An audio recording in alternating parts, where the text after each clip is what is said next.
Have you ever asked yourself, why is Florida so anti-immigration? Florida was a pendulum swinging between blue and red every other election, the bellwether for presidential politics.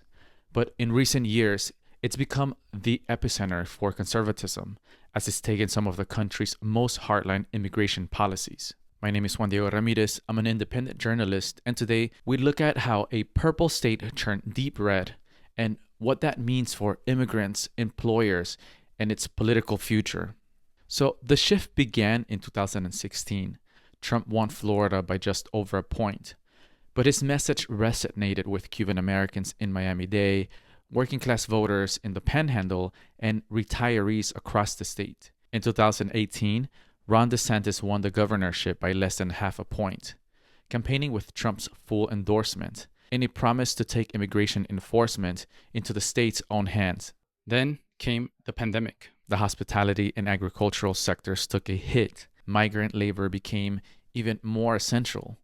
But instead of loosening controls, Florida doubled down. In 2023, DeSantis signed a sweeping immigration law that required hospitals to collect immigration status, even increasing penalties for transporting undocumented people within the state. Critics warn of labor shortages, and they were right. Farmers reported crops rotting in the fields, construction projects stalled, some small business owners said their workers fled overnight. A reflection of the past few months. But for DeSantis, the politics were working.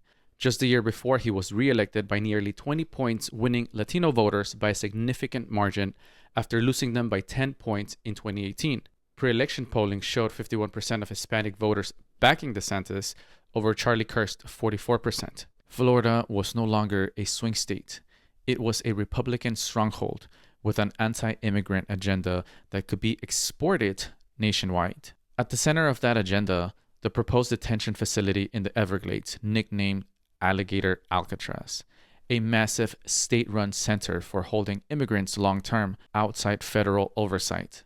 Today, with the help of ICE, Florida has more 287G contracts than any other state, which deputizes local sheriffs to act like federal agents. So Florida is no longer just enforcing immigration laws, it's writing its own.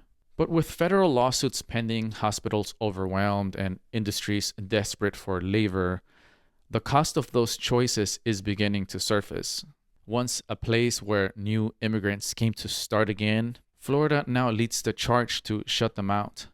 The politics have changed. The people, in many cases, have fled. For more on this, like and follow, as I'll keep you updated.